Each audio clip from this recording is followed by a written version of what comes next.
क्या है। आप माई लाइफस्टाइल की शान है, आप माई लाइफस्टाइल की जान है। आप पे हम सारे लोग दिलो जान से कुर्बान हैं, क्योंकि आप ही हैं जो पहले डायमंड की पहचान है।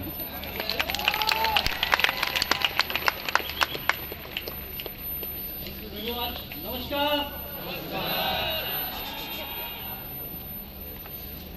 दोस्त, आज सच बताओ, क्या बोलूं क्या नहीं बोलूं ये मुझे नहीं समझ में आ रहा है, लेकिन मैं आज ये कहूंगा कि ड्रीम डे फॉर, आज जो आपने लोगों की कामयाबी देखी है, जो सक्सेस देखा है उनका, और आपको ये लग रहा होगा ये कामयाबी क्या मेरी जिंदगी में भी आएगी या नहीं आएगी।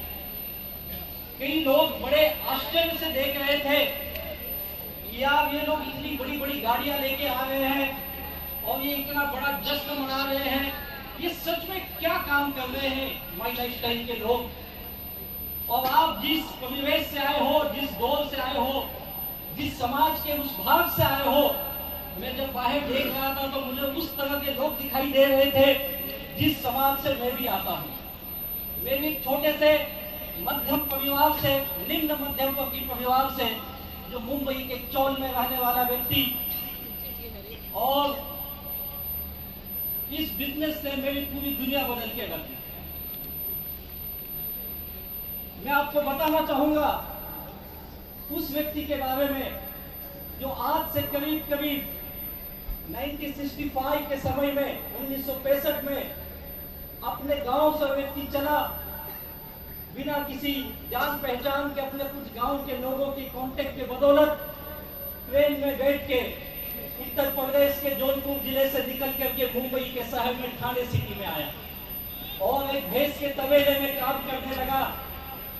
वहां पे मजदूर था और अपनी जिंदगी चला रहे थे, और किसी दिन उस तबेले में उनका झगड़ा हुआ, उनको निकाल दिया गया और वो उस थाने के फुटपाथ पे कई दिन तक अपनी जिंदगी को गुजारे। और धीरे धीरे कुछ साथियों ने उनकी मदद की और फिर उन्होंने अपना एक नया काम शुरू किया, दूध का बिजनेस शुरू किया, और फिर उस बिजनेस से आगे बढ़ने लगे। फिर किसी पॉलिटिकल पार्टी से जुड़े, जिन्हें थाने में धर्मवीर के नाम से जाना जाता था। उनकी सहयोग से, उनके आशीर्वाद से उनके जिंदगी में काफी बदलाव आने लगे।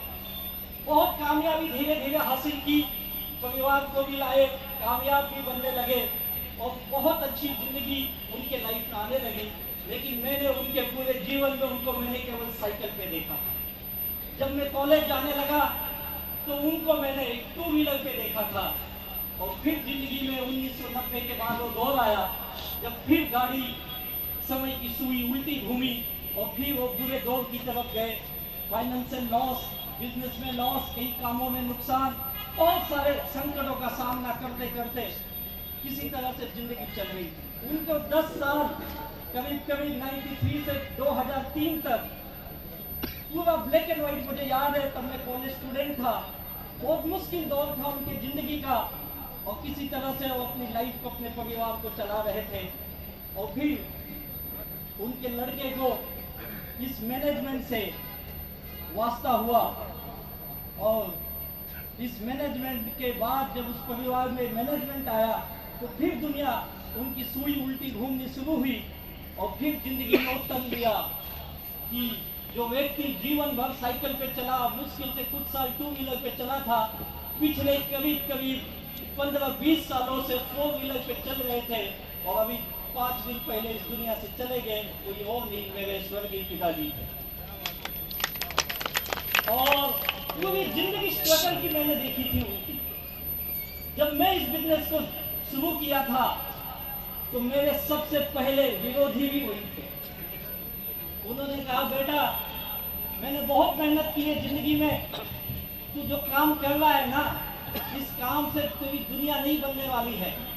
मैंने कहा, कुछ दिन करके देखने में हर्ज क्या है। बोले, ठीक है तेरी मर्जी है तो करके देख ले। मैंने तुझे पढ़ाया लिखाया, उन्होंने मुझे पोस्ट ग्रेजुएट किया, मैं एमकॉम किया, और मेरे पिताजी अंगूठा छाप थे, पढ़ाई नहीं की थी उन्होंने। और फिर मैं जब एक नेटवर्क इंडस्ट्री से जुड़ा, पहली बार मैं पूरी तरह से मार खाया, मुंह के बल गिरा और मैं फेल रहा। फिर उन्होंने कहा, मैंने पहले कहा था ये काम नहीं चलता है, तू क्यों ये सब झमेले में पड़ा है, कहीं नौकरी कर ले, कहीं जॉब कर ले। और मुझे भी लगा यार बात तो सही है, ये काम नहीं होगा। फिर मैंने छोटे छोटे और कुछ बिजनेस किए, लेकिन मैं कभी कामयाब नहीं बना। उनका मेरा काफी विवाद होता था। वो मुझे बोलते थे तू पढ़ा लिखा है, क्या काम कर रहा है, तुझे समझ में नहीं आ रहा है, तेरे साथ के लड़के कामयाब बन रहे, तू क्या कर रहा है। मेरा उनका विवाद होता था और फिर न चाहते हुए मैंने उनकी बात मानी, मैं नौकरी करने लगा और जॉब करते रहा। लाइफ बड़ी मुश्किल थी और उसी जॉब के वक्त मुझे मेरे ग्रेट गुरु हमारे फाउंडर दयानंद सर से मुलाकात हुई, जिन्होंने मुझे ये माई लाइफस्टाइल बिजनेस दिया। Thank you very much Dayanand sir ji. और इस ग्रेट मैनेजमेंट के सानिध्य में जब मैं आया तो मैंने पार्ट टाइम अपनी नौकरी के साथ ये बिजनेस की और ऐसी ग्रेट मैनेजमेंट यहाँ उपस्थित है।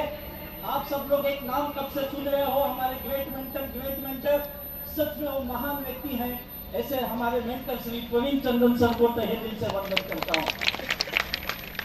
उनके आशीर्वाद से मैं धीरे धीरे आगे बढ़ने लगा। कुछ दिन के बाद मैंने अपनी नौकरी छोड़ी और नौकरी छोड़ के फिर मैं फुल टाइम बिजनेस करने लगा। और जब कामयाबी मिली तो पिछले 20 साल से मेरे पिताजी जहाँ कहीं जाते थे, किसी के शादी में गए, किसी के पूजे में गए, कोई रिश्तेदार आया, हर किसी को एक ही चीज बोलते थे, अगर मैं इस धरती पे जन्म लूं तो मेरे घर में लड़का आएगा तो राजेश जैसा ही आना चाहिए।